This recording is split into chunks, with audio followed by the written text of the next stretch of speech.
Poetry has always been my refuge, and it has also been my mirror, I should say.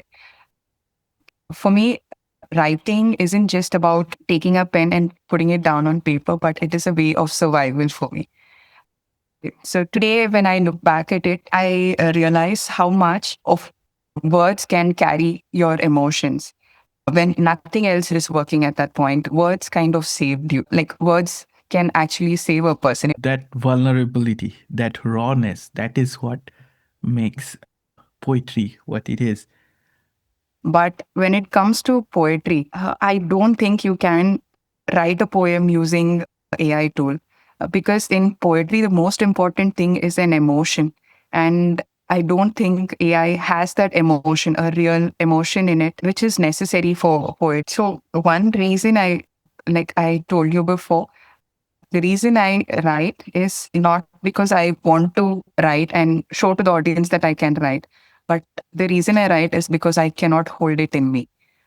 Hello everyone, I am Obro and this is Stories and Stanza. Let's dive into what makes us human through intimate conversations about creativity, failure, and resilience. Let's begin. Hello, everyone, and welcome to a new episode of Stories and Stanza.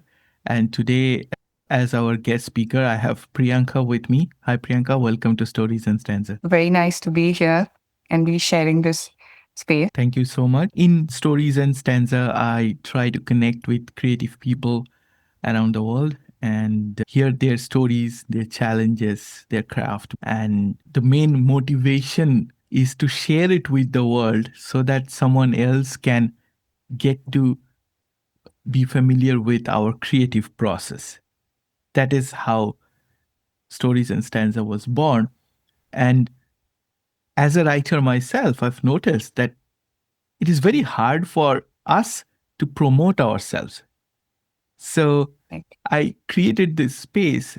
So it's a two-way street. So I get to know about the writer and the writer gets to share their story. So that is the idea behind this podcast. And I look forward to exploring that journey with you. So for our listeners today, would you like to give a brief introduction about yourself? Yes, definitely.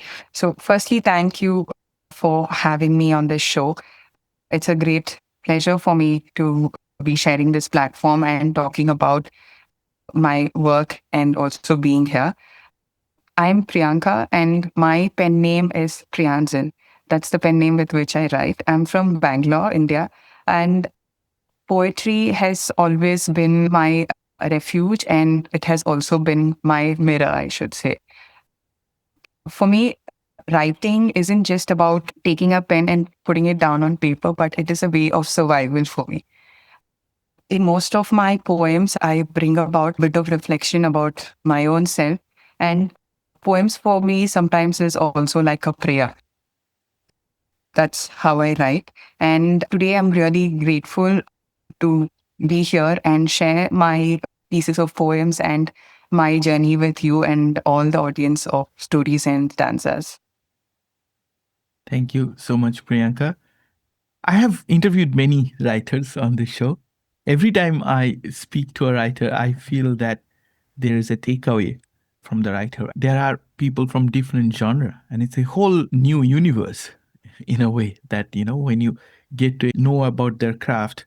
And we will talk about your book today. But before we get to the book, I would like to hear from you that how did you become the writer you are today? And for us writers, I think there is no one point in time, and we are continuously evolving, learning, and that's our growth over our lifetime, I guess. So I'm curious to hear about your journey, how you became the writer you are today. Okay, so for me, writing, it actually started as a brush with started from loss. As a child, I was really fond of my grandfather. He used to tell me a lot of stories, and I love stories because of that. And one fine day when he passed away, I was lost. I had a lot of void in me. I didn't know what to to do with all those emotions. When I started missing him, the void that was there, I didn't know what to do with it. And the the the only way I was able to cope was by writing him a letter.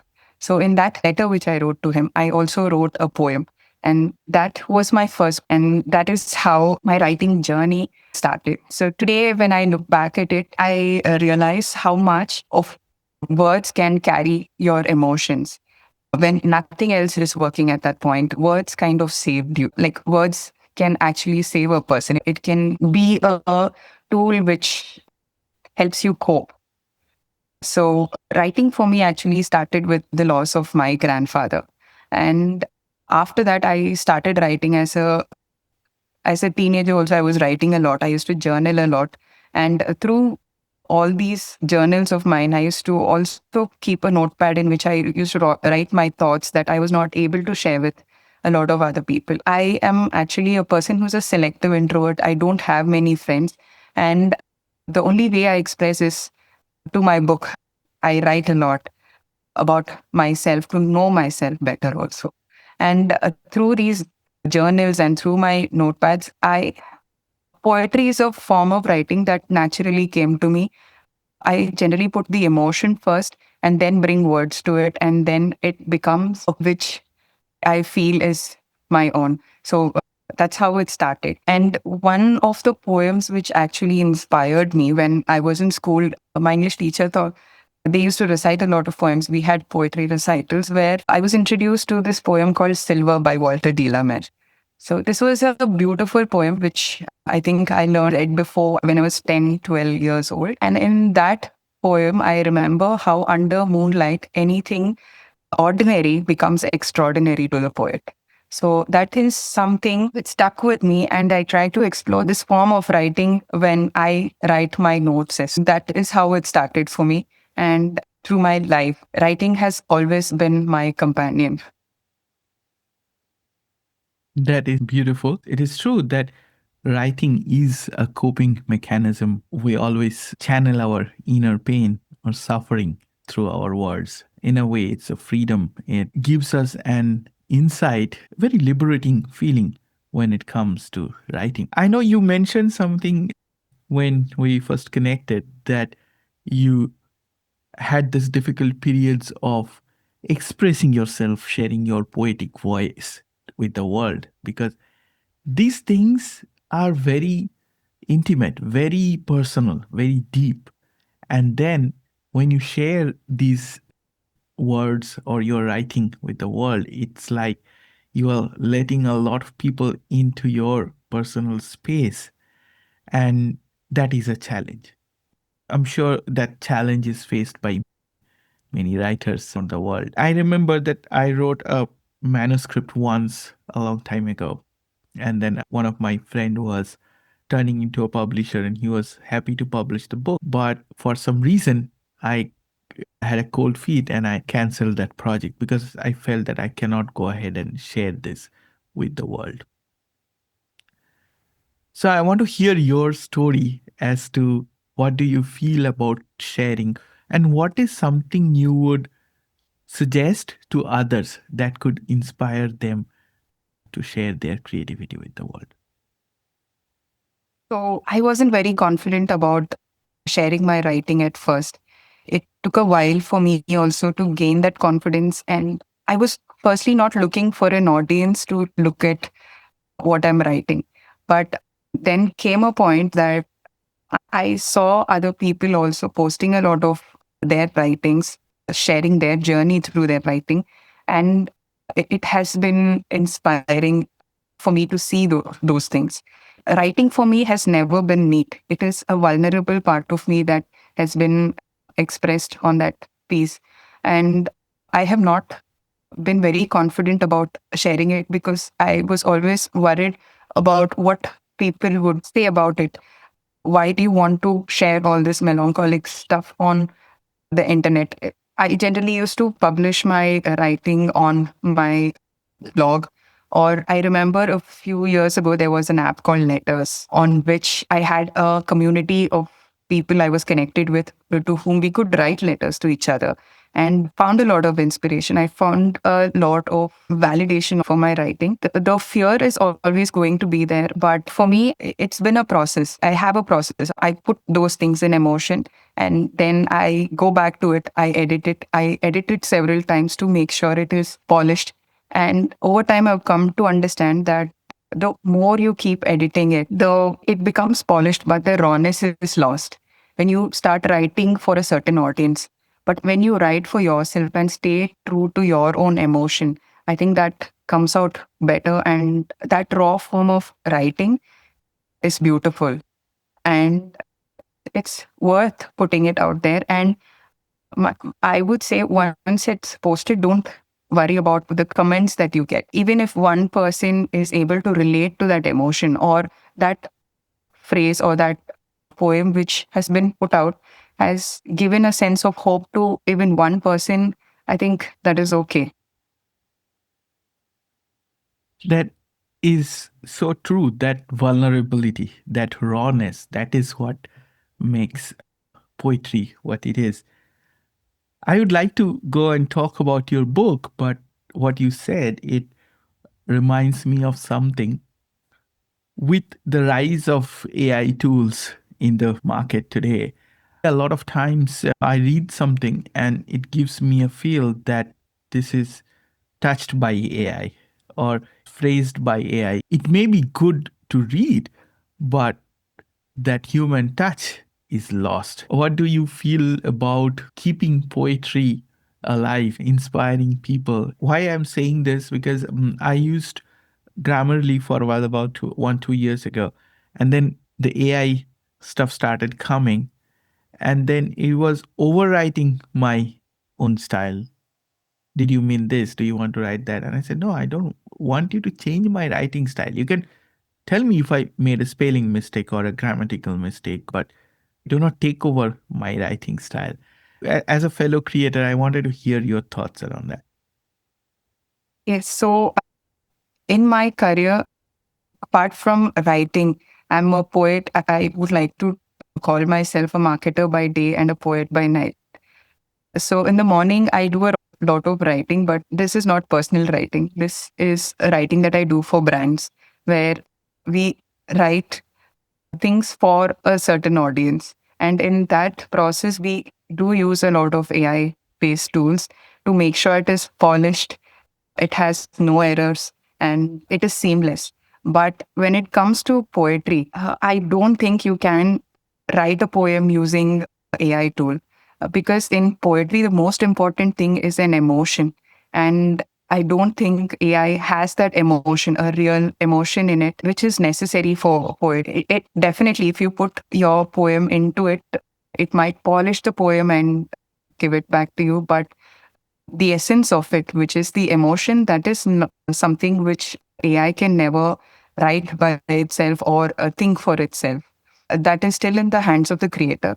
But previously, when we used to write, there were errors. I have seen people posting poems or write pieces of writing with errors, spelling errors, punctuation mistakes. But I think that is what makes them vulnerable and makes it so beautiful. The errors, the imperfection in the writing makes it very human. But now with AI being in place, I think it takes over our voice completely. It needs to be used for a certain thing only, but not for the initial phases where you are creating it. After you've created it for validation or for even fixing errors, probably AI could help. But if the AI itself has to be the poet and do the job, I think the essence of poetry is lost in that. That is so true. And I try to connect with people and encourage them to spread that awareness. And there is another danger, it's consuming a lot of information. So you may have a style of writing which is years and years of lived experience. And then it takes your book, scans it, and then if I say write a poem as Priyanka, it might do that. So it kind of picks up all those patterns in our writing, which is a big danger to it. And when I got to know that all these social media platforms, they have already used up any information we have put there to train their AI. So they probably know what it is like to write as us. That's another story. But we are deviating from the discussion. Coming back to you, would you like to share your book with us today? Tell the audience about what it is called, what it is about, what message does it give? Yes. So, the poetry book which I've written is called Moonlit Mess. And the book explores different themes or the stages of my life or the way like things have progressed for me. It starts with the first chapter, which is from the breaking to the becoming. That's how I have sectioned the chapters through that book. When you go through the book, you will understand that it's a piece of me that I have tried to compose through poems, things that I was going through. And one takeaway for who are reading that book is that however messy life gets, and most of us think that we are broken, we are ruined, we feel hopeless in many circumstances. And in those situations, the only thing that has been there for me has been my words. And through my words, what I'm trying to say is even if you're a mess, under the beauty of the moonlight, you are always beautiful, and even broken pieces still have a chance to shine. In the process, the imperfections is what makes us beautiful. So, this is one of the themes that I explored through my poetry in my book, Moonlit Mess. That is wonderful. And this is something I request all my guests who have written a book is if they would like to share something they have written. The sole purpose of that is I feel when we write, the words come to us in a certain voice and only we can do justice to it. So, would you like to share anything with the audience today? Yes, I would like to read this piece of mine. This is the centerpiece of my poetry book. It's called The Moonlit Mess, from which I've given the title to it. The room inside me does not open, not for you, not for me. Shadows pressed against the wall, like they want to escape, but I'm trapped with every broken piece. I am unraveling a knot of skin and bones, caught between wanting to disappear and the terror of being forgotten. But under this moon, I'm raw, I'm reckless, still breaking, still building, still shedding, facing scars, learning to hold myself without apology. This mess, this beautiful wreck is mine to own. And maybe, just maybe, it's enough. That's beautiful. Very well done. Very well penned. When you are reading, it invites the reader into that rawness and vulnerability that we are talking about. It invites reader into your world. So I think that is the success of the poem.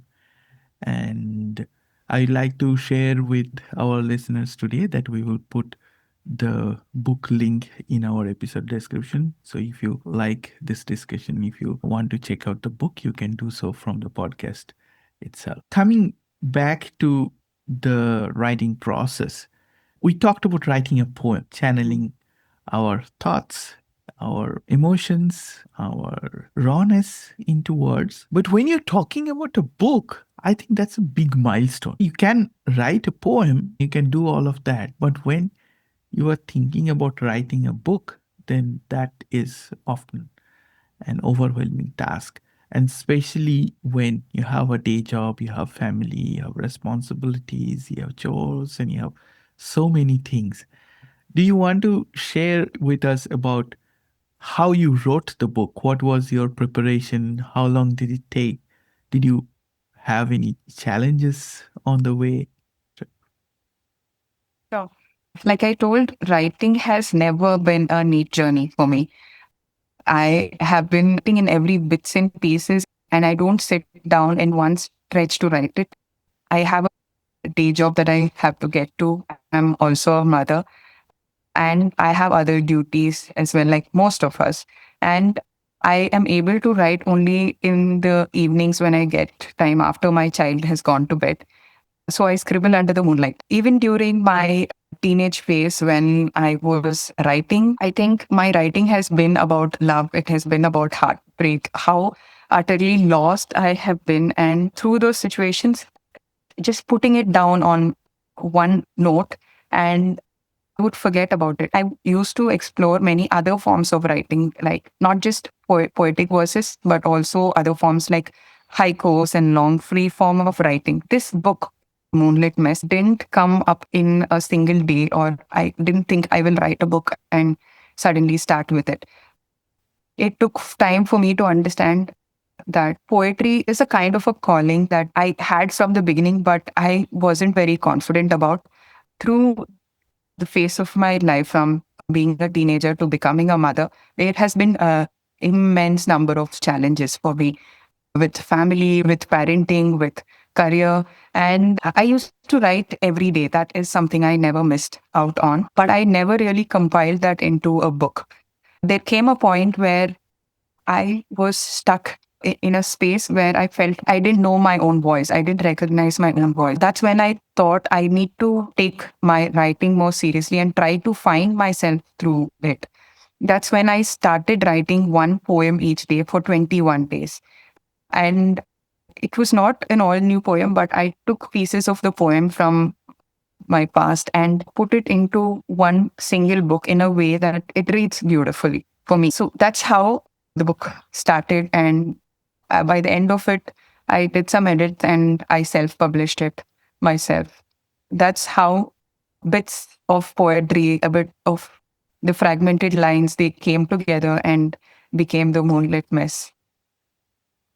Thank you for sharing that story. And what you mentioned, writing daily, that is really a lot of commitment as well, because there are activities and poetry groups, etc., where people share prompts and then encourage you to write. But I think the most challenging one is the poetry writing month, which is in April. And if you participate, you have to write one poem every day for 30 days. When I first got to know about this, I felt that it's no way possible to write a poem every day for 1 month. But life took me to a stage when I did that.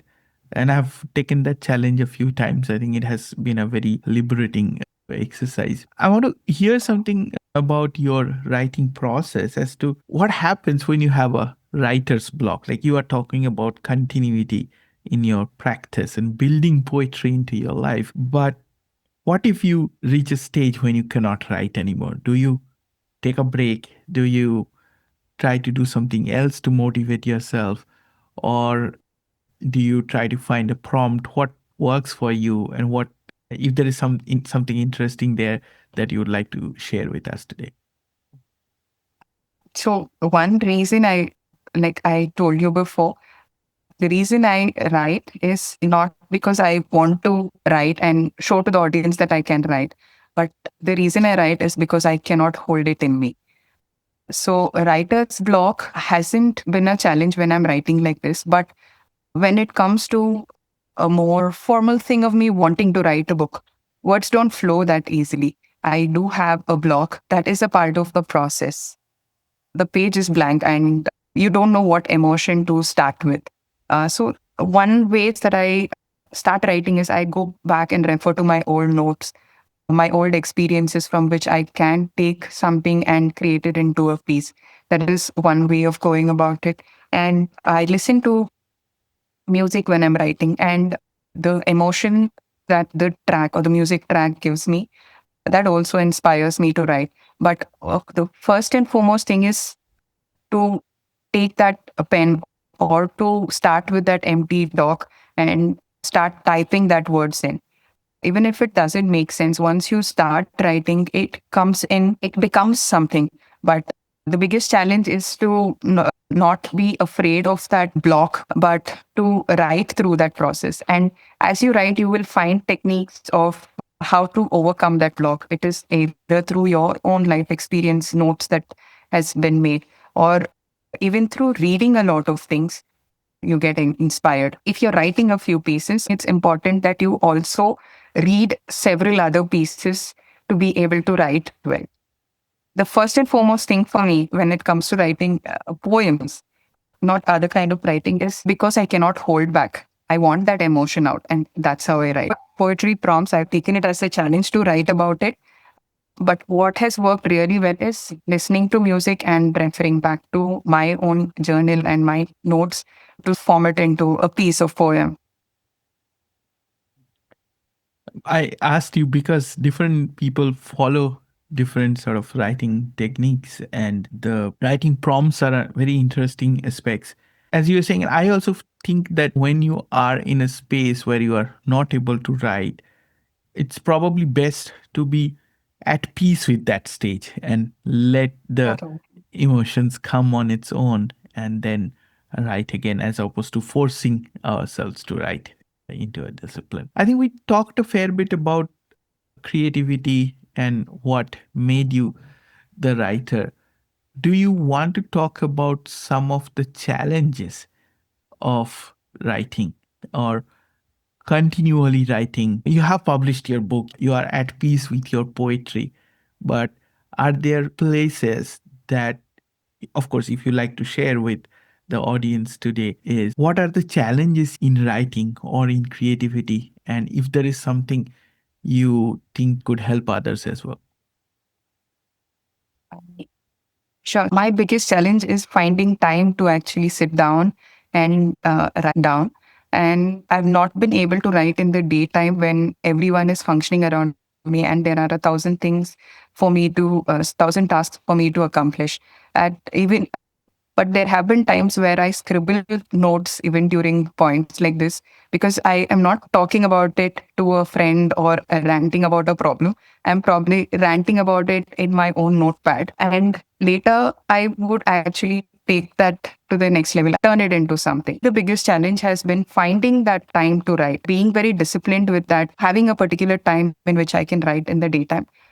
So, what I have started doing is once my child sleeps, I would take up my journal or my laptop and I would start writing. To be able to continuously write, it needs to be treated with that much importance, like a ritual under the moonlight, where it's just me, my thoughts, and my laptop or my book, where my words flow and the moon is the witness. So it's been like that for me. And that is what I would suggest to other writers also, that they find a time which is completely theirs, which is not shared with anybody else, which is not shared along with other tasks of yours, where you treat it as a sacred ritual, which is just you, your words, and your canvas. That is beautifully poetic. We went over through your whole arc of becoming a writer, writing a book, and then also the challenges that you overcame on your way. Is there anything else you'd like to share with our audience today? One thing I would like to share is when things get difficult, when things get messy, this for a lot of us, things are not always smooth. It is not always uphill. There are things which put us in a very messy situation. And the best thing to look for is not the light from outside, but for the light from within, which comes out of your own cracks. The strongest thing is to transform that light into something and use that as your guiding force, because the external light can fade away anytime. But the light within, if you keep nurturing that, I think that is the only way you can transform your mess into something beautiful. That is so perfectly poetic to conclude our discussion today. Thank you once again for joining me for this episode. And I like to take this opportunity to tell our listeners or whoever is watching this on YouTube, take a look at Priyanka's book. And by doing so, you will encourage a fellow writer or someone you might find inspiration from. Thanks, Priyanka, once again. Thank you very much, Abra. This is wonderful.